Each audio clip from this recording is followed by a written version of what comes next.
Okay, this kind of situation, quite a big pine near to the warehouse.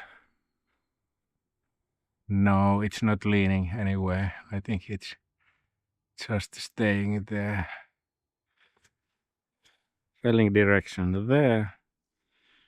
And I put the felling tongs and the tackle is there in the bruise.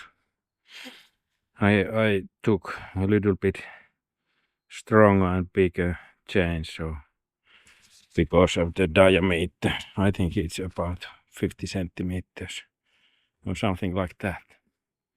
Let's see what's going to happen.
Okay, it went quite nice.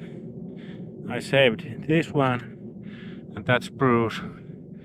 Oh, some scratches in the pine. Not good.